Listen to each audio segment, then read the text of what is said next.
Sí. Dios le bendiga, Pastor Carlos Condori. En esta oportunidad nos ha tocado como grupo número 17 exponer sobre el periodo intertestamentario. Nuestro grupo lo conforma el Pastor Juan Silva, Manuel Leonel Quispe, Pastor Oscar y mi persona. Amén.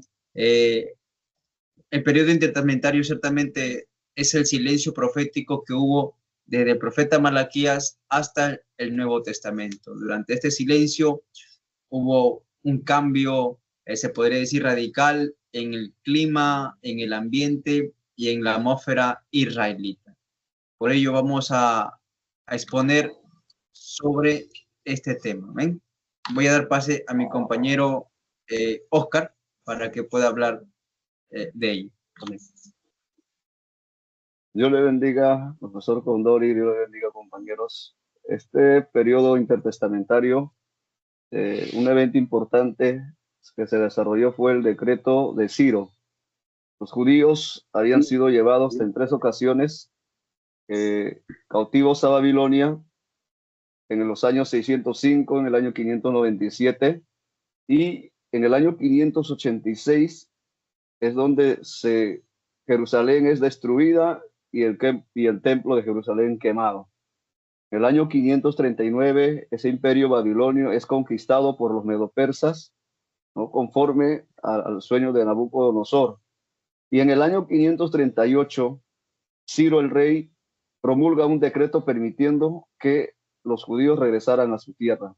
Y estos decretos consistían en el regreso de los judíos a su tierra y en la reconstrucción del templo. A continuación, dejo con nosotros a nuestro hermano Elner. Amén. Entonces, también se da la reedificación del templo en este periodo, donde sabemos que el primer templo fue construido por Salomón en el año 960 a.C. y destruido luego por Nabucodonosor, 586 a.C. Los judíos reconstruyeron el segundo templo en el año 515 a.C. y Herodes el Grande fue el que lo amplió en el año 19 a.C., ¿no? Entonces, luego también vemos la creación de la sinagoga, un lugar, un espacio, así como un lugar de culto, donde los judíos podían adorar y alabar a su Señor, al Dios que hizo los cielos y la tierra, pero sin ningún sacrificio. Luego también se crea el Sanedrín, surgido en el siglo III a.C., que era el cuerpo gobernante judío en Jerusalén, compuesto por 70 miembros y presidido por el sumo sacerdote. Amén.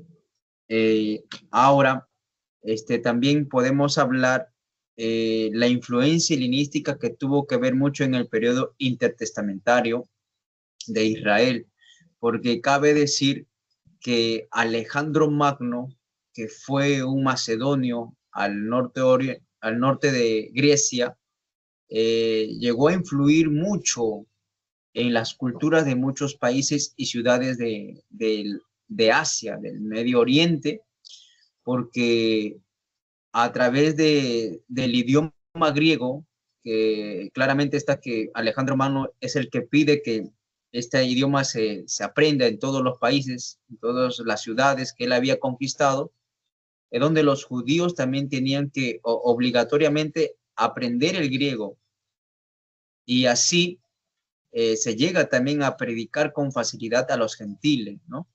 Porque tuvo mucho que ver el idioma, ¿no? El idioma griego, el koine, ¿no? De la filosofía y la cultura griega. Luego también se ve en esta influencia las ciudades helenísticas, como Alejandría. Bueno, ahora voy a dar parte de mi compañero Leonel. Dios le bendiga.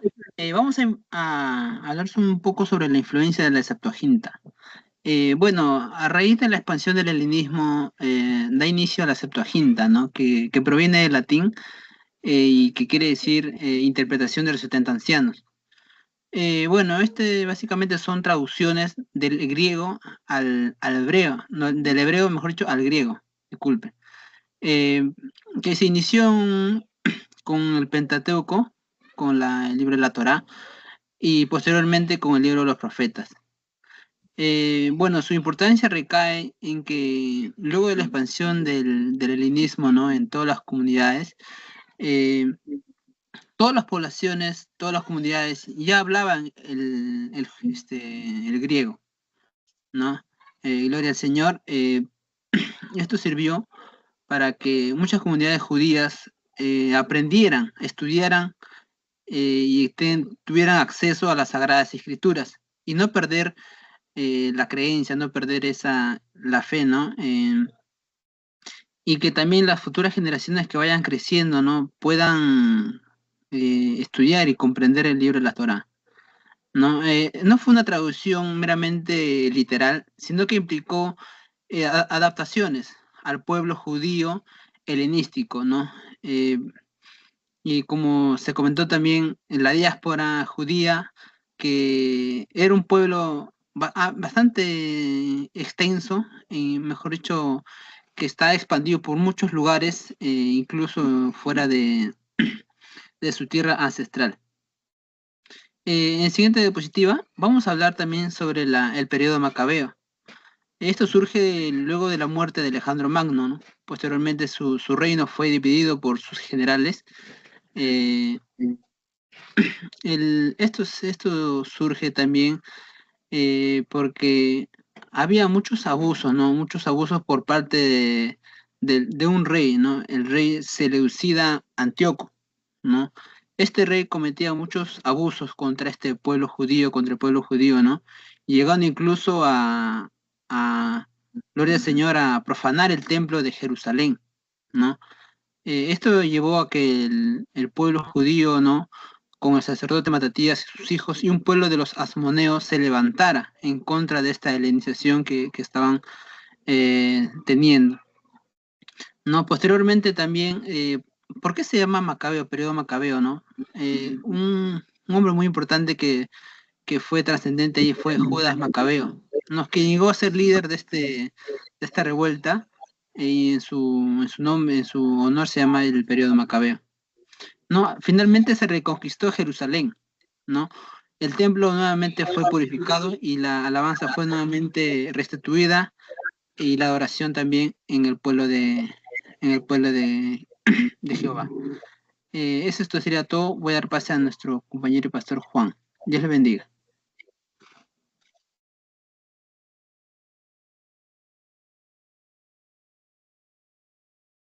Sí, continuando con la exposición. El Imperio Romano, en el tiempo en que el Nuevo Testamento fue escrito, el Imperio Romano se extendía desde el extremo occidental del mar Mediterráneo hasta el río de Éufrates.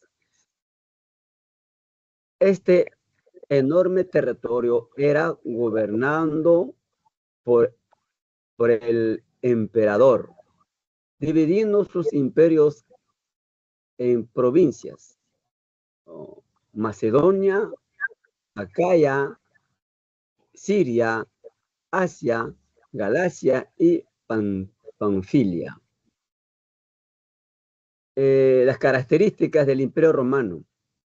Las diversas naciones que Roma conquistó quedaron bajo un solo gobierno. La paz romana se impuso, cesaron la guerra entre esas naciones. A los ciudadanos romanos se les daba protección especial. Podía viajar por todo el imperio sin temor de ser dañados o arrestados falsamente. No había, por supuesto, no había asaltantes, no había piratas. Amén. Voy a dejar, pastor Oscar, Dios le bendiga.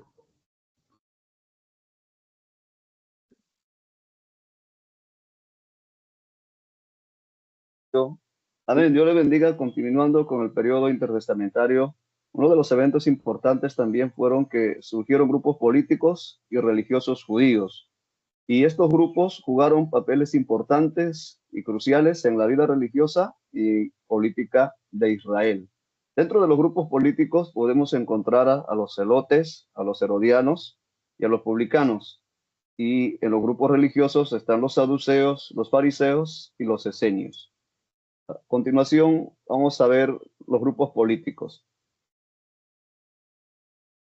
Los celotes eran una secta extremadamente nacionalista, ¿no? Y políticamente estaban en contra de los romanos y frecuentemente ellos fomentaban las rebeliones. Se les consideraba alborotadores y también se oponían a que Israel pagase tributos al emperador romano. Gloria a Dios. Los herodianos eran un grupo más político que religioso, ¿no? Deriva su nombre de la familia de Herodes, a la cual apoyaban, gloria al Señor, como gobernantes de la nación judía, ¿no? Ellos coincidían con los saduceos en respaldar la sumisión de Israel a Roma y creían que cooperando con los romanos resguardaban los intereses del país. Los publicanos eran judíos que por amor al dinero, ¿no?, cobraban los tributos que exigía el imperio romano. La comisión de los publicanos consistía en todo lo que superaba la cantidad estipulada por el imperio. La mayoría de los publicanos eran muy ricos y los judíos los detestaban, ¿no?, los despreciaban y los trataban como apóstatas, que como lo peor también, como traidores, ¿no? Gloria al Señor. Dentro de los grupos religiosos podemos ver el grupo de los saduceos. Ellos rechazaban las tradiciones de los ancianos y no creían ni en ángeles, ni en espíritus, ni en la resurrección de los muertos. Ellos se inclinaban más a la influencia helenista y estaban más interesados en el sacerdocio, el templo y el poder político, ¿no? La mayoría de los saduceos, todos ellos eran sacerdotes. Gloria al Señor. Los fariseos se consideraban o eran un grupo religioso que surge en el siglo II antes de Cristo. Ellos se consideraban como el verdadero Israel de Dios, ¿no? Y seguían estrictamente la ley y las tradiciones de los ancianos. Gloria a Dios. Ellos creían, a diferencia de los saduceos, ellos sí creían en la existencia de ángeles y espíritus y en la resurrección de los muertos, ¿no? Ellos practicaban la oración, el ayuno ritual y también daban diezmos de todo lo que ganaban, como dicen las escrituras. Y los esenios fueron un grupo que surgió en reacción contra el formalismo de los fariseos y la mundanalidad de los saduceos, ¿no? Y ellos optaron por una vida más tranquila. Su propósito era la conservación y propagación de las enseñanzas del Antiguo Testamento. Adelante, Dios le bendiga. Eso es todo de nuestra parte. Amén. Hasta aquí nuestra exposición, Pastor Carlos, que haya sido de bendición. Muchas gracias. Dios le bendiga. Amén.